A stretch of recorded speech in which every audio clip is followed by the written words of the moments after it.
Mukhrumzari atau nang birbas Impact News ni Rajong Tangmam lekai wakat yung bunga suba episode sida mayam bu amukan ataran okchari ngasi ki episode sida Imphal City ki yamna maru mamma oripa Singjamai aduga Singjamai gina Singjamai thongam lekai ki miyamna karamba awapa khudong chada mamai unari ki hapsi ngasi ki episode sida khaminarti. So welcome to yet another episode of lekai wakat presented by Impact News. Tatu patahoro udubuho.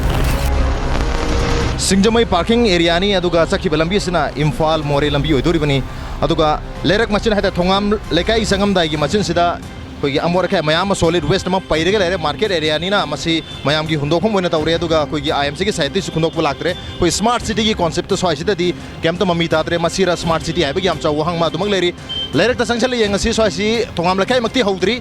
Singjamai parking area na khana mafam ne dubu lambi thongam lekai gi lambi di sidi hobne aduga hari ba lambi si thongam lekai mafam sida gi phawraga thongam lekai su phawram laga Kawa Bazar Tagaduri by Yam Maru by connecting road aminate Pabung Hamian work thanks Hazaki, Pabung Lekai Subukam Compali. Lekai, Kari Hai, Nungai, I don't know my delegate to review Jini Beauty or Nalamakum Salero. Nasalira, Nalamakum Sanba. Nalamakum Samba and the Vigina Tequina, Nigiti. Lambi the man, my item of Kari. Achi Kari Hajida, Nakan Gizana Paktoga. Median Median Kona Tora, Nakan Paktoga, the Lambije, Krapax or the Wagadona. Median hands are the Lagambi on a park. No much and Lambiki problem the Hanamuki, Sweden Navatorga, but Sally Mayam that disturbed our Singjamai parking the Gikawata Gibalambi said. Shima came to Sagan General local element General. Diversion road in a Masi Heta, Canola, traffic jam or the Almaru Bambineva. A big jam or put in Palmore Lambedexilla solution, she said never. And the sea and the Maru Bellabini. And the Masiju, how you call the no Cataya de Lecom talk, the Chapia.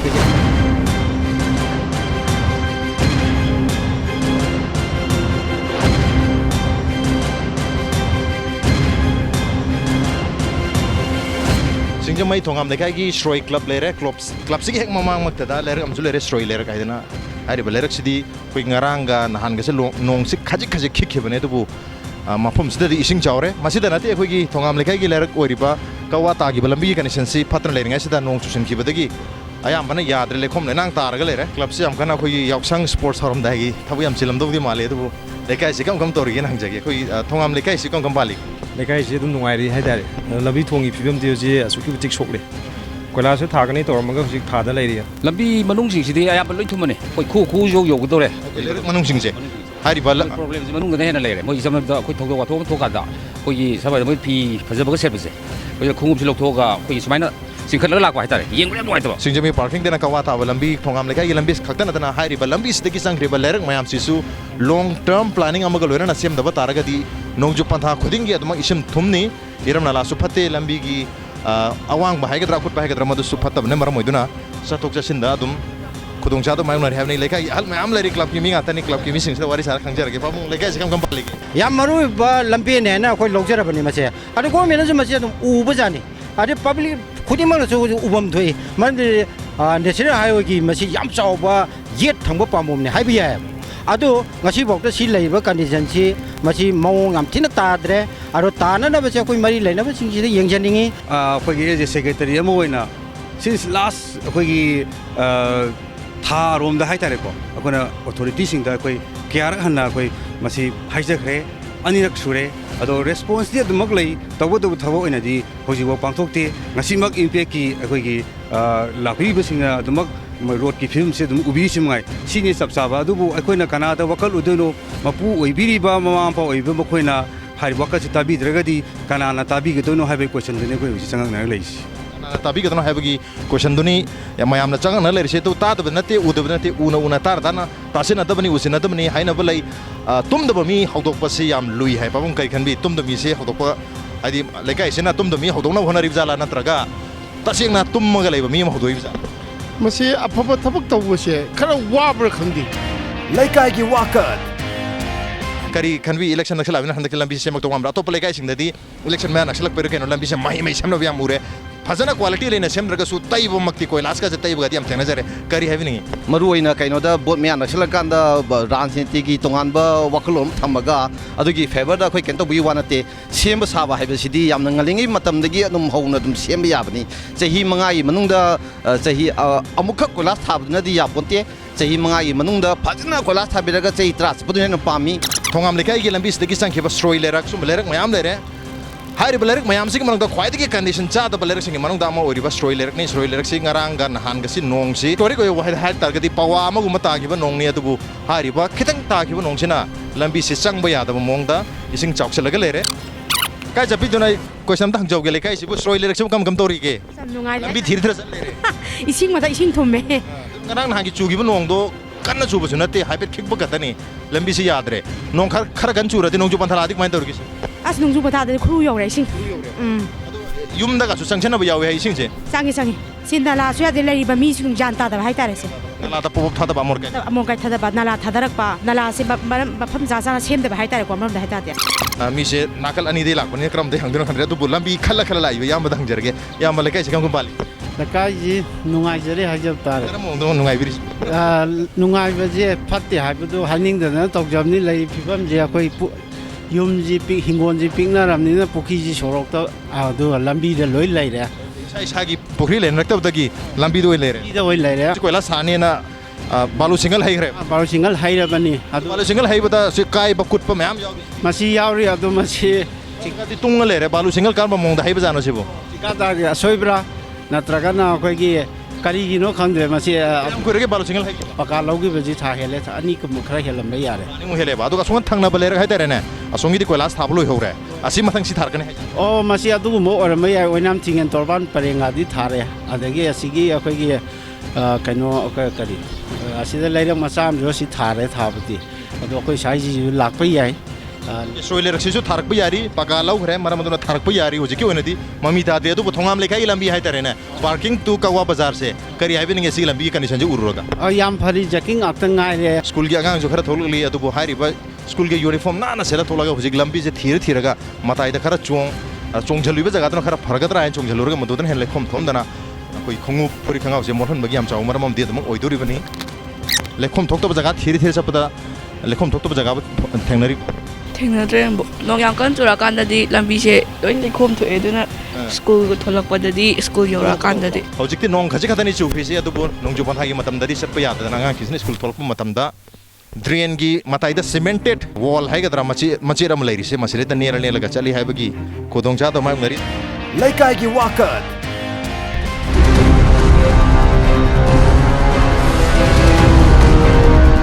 isingdi yam tai ising tamandana khoi nongju pantha natragasu akhoi sumang thelon ga ji ising adum chawsel lebe imung ga yawe ga ta ji ꯑꯗꯨꯗꯤ ꯐꯠꯇꯕ ꯏꯁꯤꯡ ꯇꯥꯕꯩ ꯋꯥꯅꯦꯕ ꯑꯗꯨꯒ ꯀꯩꯅꯣꯁꯤꯗꯤ ꯋꯥꯏꯑꯦꯕ tasena thakpa ya ising duri tadri ꯇꯥꯗꯦꯕ hai ji water supply sungle le thawara kaino ꯂꯩꯗꯤ ꯂꯩꯔꯒꯅꯦ ꯌꯥꯝ ꯐꯖꯅ ꯇꯥꯗꯕ ꯍꯥꯏꯇꯥꯔꯦ yam ga sa phiruno ꯃꯩꯗ ꯄꯣꯠ ꯂꯩꯕ ꯆꯠꯆꯔꯨꯕꯅꯤ mai tori ge le kai ꯂꯩꯀꯥꯏꯁꯤꯔꯣ ꯑꯩꯈꯣꯏꯒꯤ ꯕꯣꯠ ꯃꯌꯥꯗ ꯁꯦꯡꯒꯗ꯭ꯔꯥ ꯈꯟꯖꯕꯅꯤ ꯍꯧꯖꯤꯛꯐꯥꯎ ꯁꯦꯝꯗ꯭ꯔꯤ ꯑꯩꯈꯣꯏꯗꯤ ꯕꯣꯠ ꯃꯌꯥ ꯈꯨꯗꯤꯡꯒꯤ ꯁꯦꯝꯖꯕꯅꯤ ꯂꯝꯕꯤꯁꯦ ꯍꯟꯗꯛ ꯕꯣꯠ ꯃꯌꯥ ꯅꯛꯁꯤꯜꯂꯛꯑꯦ ꯁꯦꯝꯗ꯭ꯔꯤ le kai sigi ona karidi safren khanbi ꯃꯁꯤ ꯃꯇꯥꯡꯗ ꯑꯩꯈꯣꯏ ꯀꯩꯝꯇ ꯍꯥꯏꯐꯝ ꯈꯪꯖꯗꯔꯦ ꯀꯩꯗꯧꯅꯤ ꯀꯅꯥꯗ ꯀꯩ ꯍꯥꯏꯔꯨꯒ ꯀꯩꯗꯧꯅꯤ kanada kari haruni haringa sida private water tanker amala hai le kai sida water supply gi ising tana ising se marang kai da gi hauji so tumak private water tanker dagi ising lerga sinari haibagi yam chauba example ni haina drosu yare koi uriba visual sina self explanatory admak oiraman lambi si madi ising thumme adu iram nala ji chen bu seli ꯆꯦꯟꯗꯦ ꯐꯨꯟꯖꯜꯂꯦ ꯂꯣꯏꯅ thorine ba ꯆꯦꯟ ꯆꯦꯟꯊꯣꯔꯛꯏꯅꯦꯕ ꯅꯂꯥ ꯐꯠꯇꯗꯅ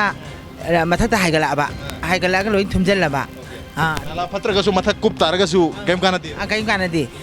ꯀꯣꯠꯂꯤꯅꯦꯗꯤ ꯄꯀꯣꯠꯇ ꯀꯣꯠꯂꯤ ꯑꯗꯒꯤ ꯀꯂꯞꯅ ꯀꯣꯠꯂꯤꯅꯤ ꯅꯨꯄꯤꯅ ꯀꯣꯠꯂꯤꯗꯣ ꯑꯝꯇ ꯌꯥꯗ꯭ꯔꯦ ꯏꯁꯤꯡꯅ ꯊꯨꯝꯖꯜꯂꯦ ꯌꯥꯗ꯭ꯔꯦ iram nala nuaitre lambi su yadre adu thakna sana ising se kamai tawrige ꯁꯤꯗꯤ ꯑꯩꯈꯣꯏꯗꯤ ꯂꯩꯔꯒ ꯑꯗꯨꯝ ꯊꯛꯑꯦ ꯍꯣꯏ ꯏꯁꯤꯡꯁꯦ ꯑꯩꯈꯣꯏꯒꯤꯗꯤ ꯃꯃꯥꯡ ꯁꯣꯔꯣꯛꯅꯦ ꯑꯗꯨ ꯅꯍꯥꯟ ꯑꯃꯨꯛ ꯈꯔ ꯂꯦꯞꯄꯨꯔꯦ ꯑꯗꯨꯒ ꯌꯥꯝꯅꯗꯤ ꯂꯤꯛꯏ adu laiba likla na ko ising khara do madu likla sizinaraga adum konari bra private tanker di leiribo ꯈꯔ ꯂꯩꯕ ꯌꯥꯎꯏ ꯑꯗꯩ ꯑꯉꯥꯡ ꯅꯨꯕꯤ ꯏꯆꯥ ꯏꯃꯧ ꯑꯉꯥꯡ ꯅꯨꯕꯤ ꯌꯥꯝꯕꯅ ꯐꯤꯁꯨ ꯐꯤꯖꯥꯝꯕ maruina lambi iram nala si yadre even water supply gi sing phaw chang naina piba ngamdre habagi wafam lai hotel am lere lekai gi hotel da sapo chaba mi sing city camera obadagi lukthana agre adana ima do hanjarage hotel ma puda lekai ji kam bal gi ma thong lekai ji 통암 레카이시야 ꯊꯣꯉꯥꯝ ꯂꯩꯀꯥꯏ ꯍꯥꯏꯕ ꯂꯝꯗꯝꯁꯦ ꯑꯩꯈꯣꯏꯒꯤ ꯏꯝꯐꯥꯜꯒꯤ ꯃꯅꯨꯡꯗꯗꯤꯀꯣ ꯁꯣꯔꯣꯝꯒꯤ ꯃꯅꯨꯡ ꯆꯟꯕ꯭ꯔꯥ ꯍꯥꯏꯅ ꯈꯜꯂꯦ ꯑꯗꯨ ꯆꯟꯕ꯭ꯔꯥ ꯈꯜꯂꯦ ꯏꯃꯥꯏ ꯋꯥꯈꯜꯗ ꯑꯗꯨꯕꯨ ꯊꯣꯉꯥꯝ ꯂꯩꯀꯥꯏꯒꯨꯝꯕ ꯂꯩꯀꯥꯏꯁꯤꯒꯤ ꯁꯤꯗ ꯆꯠꯂꯤꯕ ꯊꯥꯡꯉꯤꯕ ꯀꯣ ꯁꯣꯔꯣꯛ ꯅꯨꯡꯂꯣꯛ ꯂꯝꯕꯦꯟ ꯅꯂꯥ ꯊꯣꯡꯁꯦ ꯑꯁꯤꯒꯨꯝꯕꯁꯤ ꯂꯩꯀꯥꯏ ꯑꯃꯗ ꯑꯅꯤ ꯁꯨꯔꯝꯒꯅꯤ ꯍꯥꯏꯕꯁꯦ ꯑꯩꯈꯣꯏ ꯊꯥꯖꯕ ꯉꯝꯗꯦ ꯁꯣꯍꯔꯒꯤ ꯂꯝꯕꯤ ꯃꯥꯟꯗ꯭ꯔꯦ ꯁꯣꯍꯔꯒꯤ ꯂꯝꯕꯤ ꯃꯥꯟꯗꯦ ꯈꯨꯡꯒꯪꯗꯁꯨ ꯁꯣꯝꯕ ꯂꯝꯕꯤ ꯂꯩꯔꯝꯃꯣꯏ ꯈꯨꯡꯒꯪꯒꯤ ꯂꯝꯕꯤꯁꯨ ꯃꯥꯟꯗ꯭ꯔꯦ ꯃꯥꯟꯗ꯭ꯔꯦ ꯁꯤꯗꯤ ꯇꯣꯉꯥꯟꯕ ꯑꯩꯈꯣꯏ ꯃꯧ ꯅꯍꯥ ꯂꯩꯁꯥꯕꯤ ꯑꯩꯈꯣꯏ ꯈꯔ ꯄꯨꯟꯁꯤꯜꯂꯒ ꯃꯁꯤꯗꯤ ꯄꯣꯡ ꯃꯔꯨꯞ ꯇꯧꯁꯤꯔꯥ ꯍꯤꯒꯤ ꯃꯔꯨꯞ ꯇꯧꯁꯤꯔꯥ ꯍꯥꯏꯕ ꯂꯧꯔꯣꯛ ꯄꯟꯊꯥꯁꯨ ꯂꯥꯛꯇꯣꯔꯦ ꯐꯧ ꯍꯨꯟꯖꯤꯜꯂꯁꯤꯔꯥ ꯐꯧ ꯍꯨꯟꯖꯤꯟꯁꯤꯔꯥ ꯑꯩꯈꯣꯏ ꯈꯜꯂꯦ ꯑꯗꯨꯅ ꯑꯩꯈꯣꯏ ꯍꯧꯖꯤꯛ ꯃꯄꯥꯁꯦ ꯀꯣꯕꯤ ꯊꯥꯕ꯭ꯔꯥ ꯍꯪꯒꯥꯝ ꯊꯥꯕ꯭ꯔꯥ ꯇꯧꯁꯜꯂꯒꯦ ꯁꯝꯕꯟ ꯊꯤꯡꯖꯪꯒꯦꯅ ꯑꯩꯈꯣꯏ ꯋꯥꯈꯜ ꯈꯔ ꯈꯟꯅꯖꯔꯤ ꯏꯃꯥꯒꯤ ꯍꯣꯇꯦꯜ ꯍꯥꯏꯗ꯭ꯔꯅꯦ ꯍꯣꯇꯦꯜꯁꯤ ꯅꯥꯂꯥꯁꯤꯗꯒꯤꯁꯨ ꯀꯨꯠꯂ ꯂꯩꯔꯦ ꯃꯁꯤ ꯅꯣꯡ ꯈꯔ ꯀꯟꯅꯒ ꯆꯨꯔꯛꯑꯒꯗꯤ ꯅꯥꯂꯥꯁꯨ ꯄꯥꯊꯣꯛꯑꯦꯁꯨ ꯇꯥꯏ ꯏꯃꯥꯈꯣꯏ ꯅꯣꯡꯃꯩ ꯆꯔꯥ ꯇꯥꯜꯂꯒ ꯑꯩꯈꯣꯏ ꯕꯤꯖꯤꯅꯦꯁꯅꯤꯀꯣ ꯑꯩ ꯑꯍꯜ ꯑꯣꯏꯔꯦ ꯆꯍꯤ 60 ꯁꯨꯔꯒ ꯑꯩꯈꯣꯏ ꯍꯤꯡꯅꯅꯕ ꯏꯆꯥ ꯏꯁꯨ ꯁꯦꯝꯉꯝꯅꯅꯕ ꯍꯥꯏꯗꯅ ꯇꯥꯜꯂꯤꯕ ꯑꯁꯦ ꯅꯣꯡ ꯆꯨꯔ ꯇꯣꯛꯊꯣꯛꯏ ꯐꯝꯗꯦ ꯏꯃꯥ ꯍꯣꯏ ꯀꯥꯏ ꯆꯠꯇꯣꯔꯤꯒꯦ ꯃꯤ ꯃꯉꯥꯅꯦ ꯍꯩꯖꯕꯣꯠ ꯆꯠꯂꯨꯕ ꯃꯣꯏꯔꯥꯡꯗ ꯍꯜꯂꯛꯄꯗ ꯑꯦꯛꯁꯤꯗꯦꯟ 5ꯃꯛ ꯂꯣꯏ ꯊꯣꯛꯏꯕ ꯑꯦꯛꯁꯤꯗꯦꯟꯁꯨ ꯊꯣꯛꯑꯦꯀꯣ ꯑꯗꯣ ꯂꯩꯀꯥꯏꯁꯤꯕꯨ ꯀꯃꯥꯏꯅ ꯇꯧꯔꯤꯒꯦ ꯉꯁꯤ ꯍꯣꯁꯄꯤꯇꯥꯜ ꯆꯠꯇꯩ ꯊꯣꯛꯂꯛꯏ ꯉꯔꯥꯡ ꯅꯍꯥꯟ ꯅꯣꯡ ꯈꯖꯤꯛ ꯆꯨꯈꯤꯕ ꯂꯝꯕꯤꯁꯦ ꯊꯣꯛꯊꯥꯛ ꯇꯥꯔꯦ ꯂꯝꯕꯤꯁꯤꯗꯤ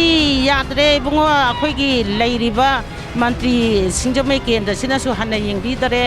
ꯁꯣꯔꯣꯛꯁꯤ ꯅꯣꯡ ꯈꯤꯇꯪ ꯆꯨꯕꯒ ꯂꯩꯈꯣꯝꯅ ꯑꯃꯨꯛꯀ ꯃꯤ ꯐꯥꯎ ꯅꯥꯟꯊꯨꯔꯦ ꯒꯥꯔꯤ ꯑꯦꯛꯁꯤꯗꯦꯟ ꯌꯥꯝ ꯊꯣꯛꯑꯕꯅꯦ ꯒꯥꯔꯤ ꯃꯆꯥꯗ ꯂꯥꯛꯄꯗꯅꯦ ꯂꯤꯛꯁꯣꯐꯥꯎ ꯀꯩꯊꯦꯜ ꯀꯥꯔꯨꯕꯗꯅꯦ ꯊꯣꯉꯥꯝ ꯂꯩꯀꯥꯏ ꯆꯠꯁꯦꯕ ꯂꯤꯛꯁꯣꯝꯇ ꯌꯥꯗ꯭ꯔꯦ ꯊꯣꯉꯥꯝ ꯂꯩꯀꯥꯏꯒꯤ ꯂꯝꯕꯤꯁꯤ ꯆꯨꯝꯅꯒꯤ ꯂꯩꯀꯥꯏ ꯑꯃꯈꯛꯀꯤ ꯂꯝꯕꯤ ꯅꯠꯇꯦ ꯍꯥꯏꯔꯤꯕ ꯂꯝꯕꯤꯁꯤ ꯁꯤꯡꯖꯃꯩ ꯕꯖꯥꯔꯗꯒꯤ ꯀꯋꯥ ꯕꯖꯥꯔ ꯐꯥꯎꯅꯕ ꯌꯥꯕ ꯏꯝꯐꯥꯜ ꯃꯣꯔꯦ ꯂꯝꯕꯤꯒꯤ ꯕꯥꯏꯄꯥꯁ ꯔꯣꯗ ꯑꯃꯅꯤ ꯍꯥꯏꯅ ꯂꯧꯅꯕ ꯌꯥꯏ ꯑꯦꯅꯤ ꯇꯥꯏꯝ ꯏꯝꯐꯥꯜ ꯃꯣꯔꯦ ꯂꯝꯕꯤꯁꯤꯗ ꯇ꯭ꯔꯥꯐꯤꯛ ꯀꯟꯖꯦꯁꯟ ꯂꯩꯔꯛꯄ ꯃꯇꯝꯗ ꯍꯥꯏꯔꯤꯕ ꯊꯣꯉꯥꯝ ꯂꯩꯀꯥꯏꯒꯤ ꯂꯝꯕꯤꯁꯤꯅ ꯑꯩꯈꯣꯏꯒꯤ ꯕꯥꯏꯄꯥꯁ ꯑꯃ ꯑꯣꯏꯅ ꯗꯥꯏꯚꯔꯖꯟ ꯔꯣꯗ ꯑꯃ ꯑꯣꯏꯅ ꯌꯥꯝꯅ ꯅꯤꯡꯊꯤꯅ ꯁꯤꯖꯤꯟꯅꯕ ꯂꯝꯕꯤꯅꯤ ꯑꯗꯨꯕꯨ ꯍꯥꯏꯔꯤꯕ ꯂꯝꯕꯤꯒꯤ ꯀꯟꯗꯤꯁꯟꯁꯤ ꯃꯑꯣꯡ ꯃꯔꯤꯟ ꯆꯥꯗ꯭ꯔꯦ ꯆꯥꯗꯅ ꯂꯩꯔꯤꯁꯤꯡ ꯑꯁꯤ ꯉꯔꯥꯡ ꯈꯛꯇ ꯅꯠꯇ꯭ꯔꯦ ꯆꯍꯤ ꯌꯥꯝꯁꯤꯜꯂꯛꯂꯦ ꯑꯗꯨꯒ ꯂꯝꯕꯤꯁꯦ ꯐꯠꯇꯕꯒꯤ ꯌꯥꯝ ꯆꯥꯎꯕ ꯃꯔꯝ ꯑꯃꯅ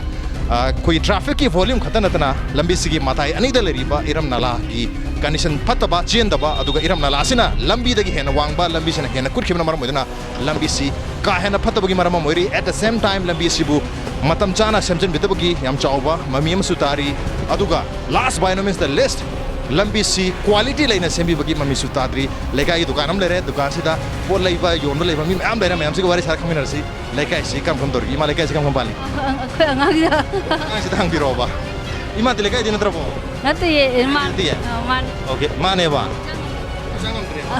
확장감답도나 이사기 오자래고 레가이죠 확장감답 잘라 람비 통가지 앵무디 누누가이 누가이트레 이제 당저기 이제 까이 잡히게 해노 에이 스군 자자게 다와 레가이지 얌 누가이트레 마양검 징나부더디 야야드레 콜 레가이지 얌 간노도 하닝게 미행자 하닝게 마얌나 그리 노 야드리지 lambi thongji amta yadreba iram nala di yari jala iram nala su yadre iram nala se mayamna amorka se pop up thadani haini a chume thadani sida koi IMC ki gumba private ki amorka khungat plak pa gumba leitab lei lanai gi leibra lanai gi lanai gi sida thamagi lupa cham gumba cham yang khiguma pinai dana adu piba tan badagi amorka se nala da pop up thadab ja adu tawna bajane adu akhai gi di adu paisa ting thoga hapeba खरस यावरी तिंगदबस यावरी लुपा चाम यांखै अमरकाई खुंगत पला कोमबी ते पिदि सोकपति nga chara amcha thok phaina chaba mi su yauri ba adu lekai gi naham su lere che kolong par lekai gi choko thorangi list samba malik lekai ji gangam pali lekai ji pura flop de chali ji haibali lambi thong si koila sung dal amago yadre ba nung kitang ek juba suma ising thumba nala ji sungin chendre kana lambi khadana te ba lekhom nang thoi ba isim thumi se te yumju su riat amago yadre sigi pareng je akoi lekai pareng ji pulap ne hek nung ek juba ga suma ising je compulsory dum thumne kitang ek juba ne dum khu yore hayare nung churo kani kham da chang da nung ore ade angang yum da lei angang jing je adum 24 adum lok thung da adum na lai rabane nung taragana khoi lekhom leinang na loire aduga nung hangagana nungsa saragana ifuna pungam me PCD ki ministry lena lena lekai sida private water tanker ki gari chele ise si ubda kari haibini adune ising di khradi phare na loje ko improve tawre na lai aduga koi lambi thong koi drainage system jimde aduki matik phatte adu atop koi gi constituency sing imphal area da leiba sing yeng nor kanda koi singjamai kendra se development gi lam da de aduki matik sothai na adum koi isamak hangthek na su lekai gi drain se kyam phage je sida example lere sibu drain ne haidu is this a drain sibu drain ne haidu ribra masina drain oi targadi lekai dugi chakot pagi कोई parameter है लेकिन दुकी चाकोट पगी mummy सी machine अदुम होट पे यारे लेकिन ऐसे केमते याद रहे अपने फ्लॉप चले है बदु मसी वही खतन थे this is not rhetoric this is actually कोई एविडेंटली उबी आबा प्रूफ पे हम ले रे मसी पहाय हजन मनते khoi uchari ba taksari mayam sina self explanatory awareness one songi mamang thang banala su dum view this is not a drain mas de khoi haina ba khongbal luglang hai bagi mong da tumang leri aduga hai riba khongbal luglang asida su amor ken mayam leibana solid waste mayam ama leibani na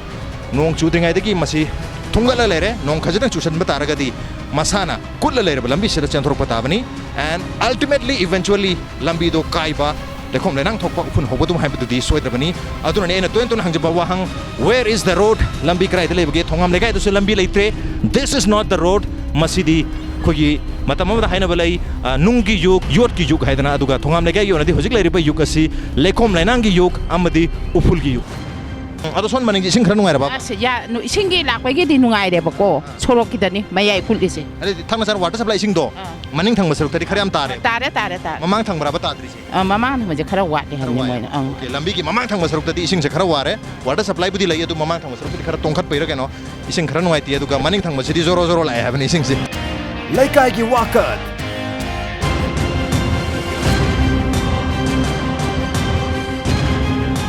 thongam lekai ki lane number 5 bamon lerak hena khana lerak ni hair lerak simadi condition atopa lerak tagi kitang safari lambi gi level hai gadra masi jo kitang wang mani na nala di khara wang mani na khara phagum tawri adu nala si am pick pani na masi chen ngam du gi khudong cha da mam gamali ku yamba ma nala seng am ga chen sang re yamba da wari kitang sa jo ge lekai ji kam kam palik mai tor gi hang jo kitom de iram nala si am ngai to male thong phat bi maram lekai ji budi ko drain system se yaad re ada pun aku si cai macam apa ising je, si cai si buku cendera ba, nala je, ada na ising je aku di siyo le, dong. Kerana pagi ke hari si siyo tum baca. Si tu ising tum tu ini mini mana hak tamu macam mana, ising siyo le ba, ana yopa gada dan sini tahu je. Yopa ya dan saya ni kalau pamu, mesti toleh pamu jangan jadi pamu kaya cepat gihano. Ini klub dah yang option sport kerja kerja. Option york pagi macam mahir harau nari ko, option. Numin mangani ki sports festival tawna nena atu bale kai sigi ona lisang chena iram nala ya da ba lambi ya da ba sumu mayam se sigi di mayam se numin mangani tarani pulaga after yana ba CMC tawji campaign takshan ji ministry da kari da ga na adu model tab oi lei khu gi au khung sport si lorga muthang da ba khar bare ni se jor purina khu sanitation na tu khong na la le sigi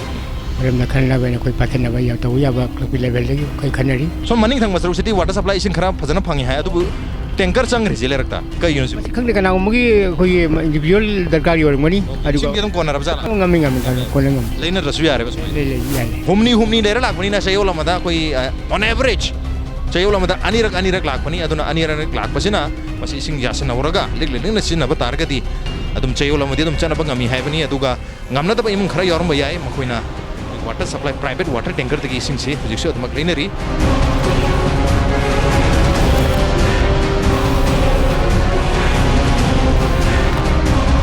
lekai da nabi noi da bai ram na mai da dia ni tu amor lekai su chao su dari semua tu jela gadi ure nabi ki matai matai da mai da ko ke na da big hai da dumping site ki mo da chao dari lekai is the private pickup service lai hai ni do private pickup service ki mai yum da gidi lo kala gale ko le kam ke le ni de tu chao mari lekai si ki ho lekai ki club mo su le new ways club ana club si opposite lai ra palai hai re palai sida train hai da no train ra chan ko ri adu train si chan basi budi am hari adu chalai ba train gi with hai tare marak sisu yam pi masi inchi taruk tare nipan mukani adu ga magi arubi changsu iru ludre marmadana masi nong si khajitang chu bada munghaya ma chu ta ragadi ising je dum wa pathor padu ma di soidre ai yumne se ai se ne se ne ba adu sa lekai je kam dor ge thong lekai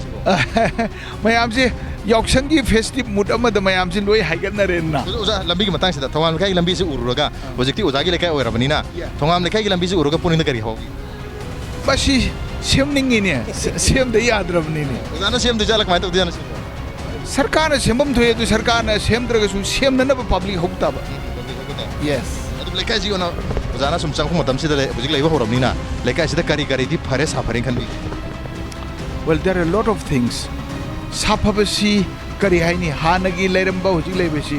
saphabadi mayam gi pena da basine ni ne tari pena badi pangphaudri ye ising phangde mai gi awat pasu kharabadi improve tawi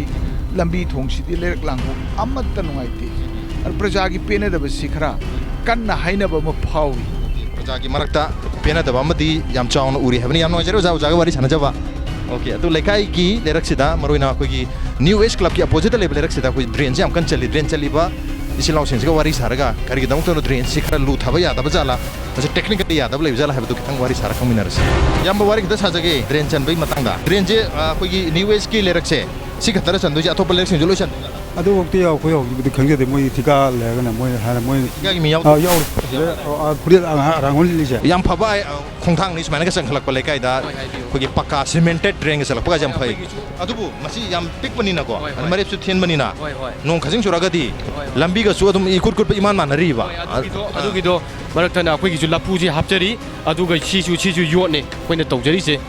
ꯀꯥꯏꯕꯒꯤ ꯅꯠꯇꯕ ꯏꯁꯤꯡ ꯍꯥꯗꯣꯔꯛꯄꯗꯣ ꯏꯁꯤꯡ ꯍꯥꯗꯣꯔꯒꯗꯤ ꯂꯝꯕꯤꯁꯦ ꯂꯩꯈꯣꯝ ꯂꯩꯅꯥ ꯑꯗꯨꯝ ꯊꯣꯛ ꯂꯩꯔꯅꯤ ꯑꯗꯩ ꯂꯝꯕꯤ ꯀꯣꯏꯂꯥꯁ ꯊꯥꯔꯝ ꯇꯥꯔꯒꯁꯨ ꯀꯥꯏꯍꯜꯂꯒꯅꯤ ꯃꯔꯝꯗꯤ ꯏꯔꯝ ꯅꯂꯥꯁꯦ ꯈꯔ ꯍꯦꯟꯅ ꯆꯥꯎꯍꯟꯕ ꯄ꯭ꯂꯥꯟ ꯑꯃꯒ ꯂꯣꯏꯅꯅ ꯅꯂꯥꯁꯤꯒꯤ ꯆꯦꯟꯐꯝ ꯑꯣꯏꯒꯗꯕ ꯑꯩꯈꯣꯏ ꯏꯔꯝ ꯃꯌꯥꯝꯁꯦ ꯑꯔꯥꯞ ꯑꯔꯥꯞꯄꯗ ꯃꯁꯤ ꯅꯤꯡꯊꯤꯅ ꯁꯦꯝꯕꯤꯗ꯭ꯔꯒꯗꯤ ꯁ꯭ꯋꯥꯏꯗ ꯅꯂꯥ ꯆꯠꯂꯒꯁꯨ ꯀꯩꯝ ꯀꯥꯟꯅꯔꯣꯏ ꯍꯥꯏꯕ ꯋꯥꯐꯝ ꯑꯗꯨꯒꯤꯗꯣ ꯌꯥꯝ ꯆꯨꯝꯖꯩ ꯏꯇꯥꯎꯅ ꯍꯥꯏꯕꯤꯔꯤꯗꯣ ꯑꯗꯣ ꯑꯩꯈꯣꯏꯒꯤ ꯁꯣꯝ ꯅꯥꯀꯟꯒꯤ ꯕꯜꯀꯥꯁꯦ ꯃꯊꯪ ꯃꯊꯪ ꯁꯦꯝꯖꯔꯛꯈꯤꯅꯤ ꯁꯣꯝꯗꯅꯦ ꯍꯥꯟꯅ ꯀꯋꯥꯄꯥꯠ ꯑꯗꯒꯤ ꯃꯦꯟꯖꯣꯔ ꯂꯕꯨꯛ ꯑꯗꯒꯤ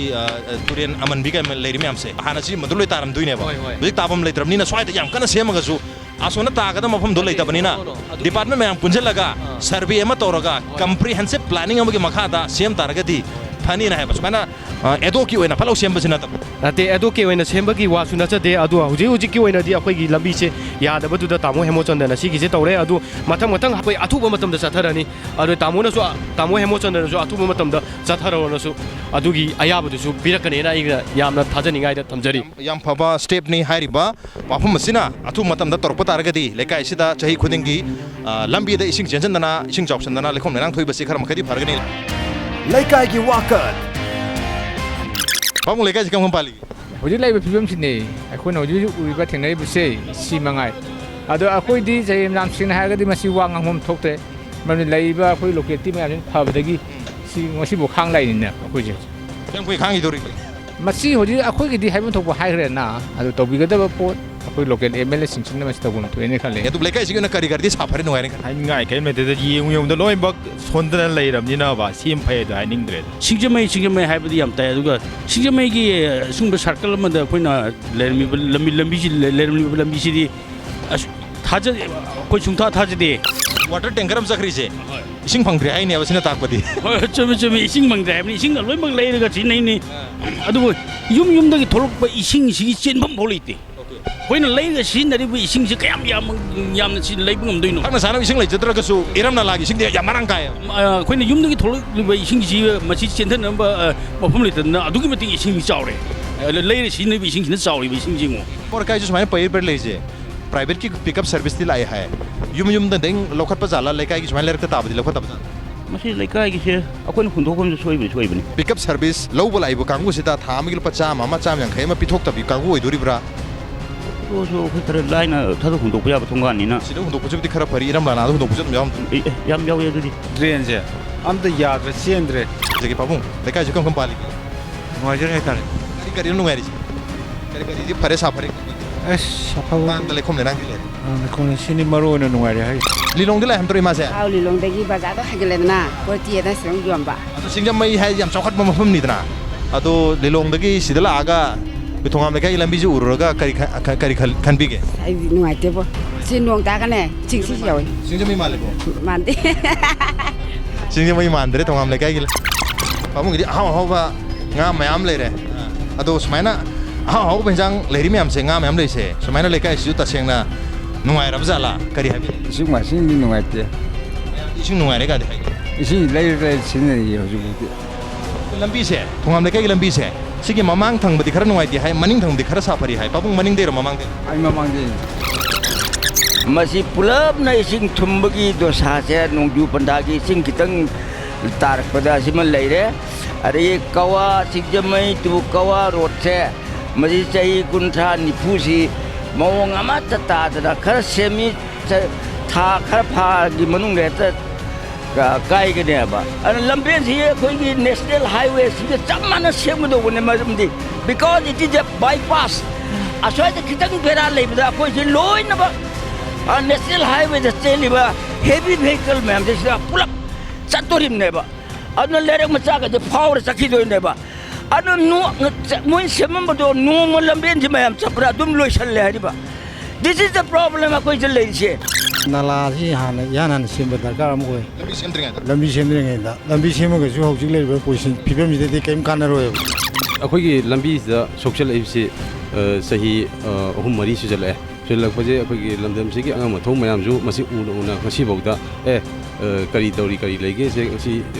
ꯍꯟꯅ ꯌꯦꯡꯕꯤꯗꯕꯗꯧꯅ ꯇꯧꯏ ꯑꯗꯨꯒ ꯅꯂꯥꯁꯤ ꯁꯦꯝꯗ꯭ꯔꯤꯁꯤꯒꯤ ꯗꯣꯁꯥꯁꯤꯅ ꯀꯩꯅꯣꯗ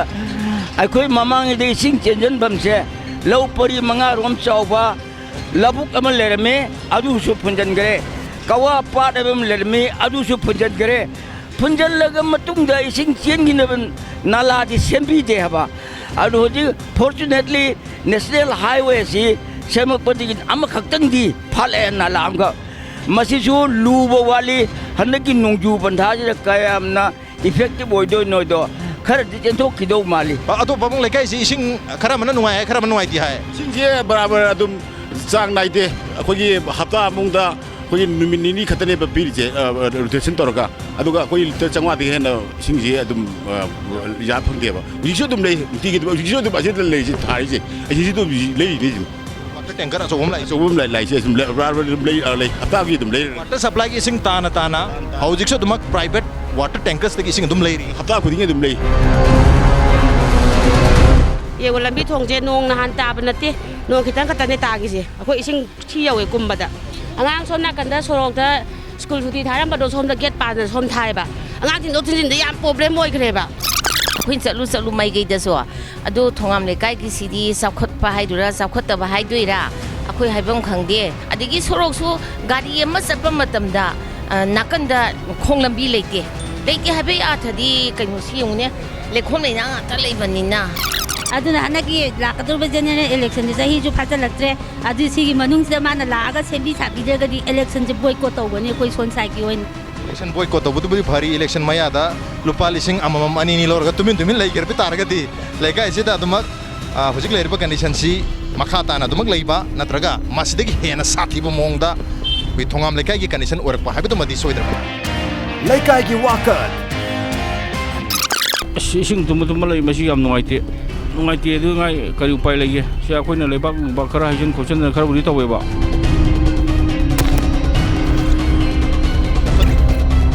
बाबूसी थोंगाम लेकाई की मचिंदा लेरिबा आईएमसी की वेस्ट बिन हैदर ने बिक्सु थल्ले हुजे बोलो थोक लाक्रे मसी तो लो थोक लाक तबरा करम मंगलो थोक लाक थल्लदी हता ला थल्ला सिदी थल्ले मोइना हाइदा तर कनान हाइदुन काउंसलर ना आईएमसी की मीसिंग तो कौगदबा कंदा अमोट को थोक लाक लाकनी प्रगति समाज मन महा मयाम से तुम चायर लेनी नांदर ट्रांसफर चाय बजे हुइना चंदबा अरापदे जुला आला चलो थादे थादे रिटर्न बुकिरोम दे जुला दे सोम दे जुला खोइ सिदे अखोगी साइ दिना थादबदि याम बुयाम दे अरापदे के जुला आला थादनरी अदुगा हाइरिबा वेस्ट बेन सि लेकाई सिदा अमक तंगारबा वेस्ट बेन अमनी अदुगा हाइर वेस्ट बेन सिसु लेकाई की काउंसलर ना कौरब मतमदा आईएमसी की गाड़ी लागा हाइरिबा अमर का मैम से लको कदुनी अदुगु मसि थल्ला फावबदा इन्फॉर्मेशन पीदबगी राफुजि फावबो नि दिलखत लाक्ट्री अदुगु मरुइना थोंगाम लेकाई की सिंजमै थोंगाम लेकाई की कंडीशन सी इम्फाल म्युनिसिपल कॉर्पोरेशन की आईएमसी की वार्ड नंबर 17 ओइजब तारगसु इरमनाला की कंडीशन याम पत्री इरमनादा सॉलिड वेस्ट मयामसु तारी अदुगा इरमनाला सी चेन बंगमदबगी मरम अहन मयामना फोंदोखिबदा हुई कवापात कंखिबा मांखिबा अदुगा मेंजोर लबु मांखिबा तुरेन अमन बिहारिबा तुरेन सिसु मम्मी सामखिबदगी लेकाई सिदा इरमनाला सी चेन बंगमदना लेरे अदुगा इरमनाला सुन मतिक चाना चनबिदा मफम मयाम यावरी खोंगबाल की मौंदा लेबा ना पिसिंग मयाम लेबा यावरी अदुगा मसी फतब नंबर मोदुना हुई थोंगाम लेकाई या मरु ओरिबा इम्फाल मोरी लंबी की बाईपास रोड हाइनसु खंगनरिबा सिंजमै पार्किंग दगिना कवा बाजार फावबो फोटो फोजिन तोबु यारिबा हारिबा लंबी की कंडीशन सी रिसांसिना अदुम याबन लेरे मसिन ngasi gi lekai wakar ki thorong ngasi gi edition si karam tobibage natraga adong gi lekai da su lekai gi wakar ki team lahning ba targa dekho dekhan birpu yagani khoi email id impacttvnews@gmail.com natraga khoi facebook page www.facebook.com/impacttvmanipur da join tobiraga comment amadi feedback thabirpu yagani ngasi gi wandi lekai wakar ki thorom se matang chwai da losin jarage matang gi chewol da anobo episode amagalona anobo lekai ama pudron lakchege till then keep watching impact news keep watching lekai gi wakat ta da batawro udubo horo ciao अखोन highway अब highway लाउबा याबै लाउखरे अदु media असि कराय नु पैसल थंबदुम तोरे एक्शन की डिफिशिएंसी अमा लेबदुननि मयामना सु प्रेस ता मीडिया ता करिदा चिंगनाबम लाइसि मीडिया तिंगासि बावदा इन्फॉर्मेशन होल तोबलै त्रि इन्फॉर्मेशन होल तोरमग तिंगासि थोंगाम लेकाय दा इम्पैक्ट न्यूज़ के लेकाय की वाकत की टीम ना लेकाय की वाकत लोगबा सुगलाग लागलमनो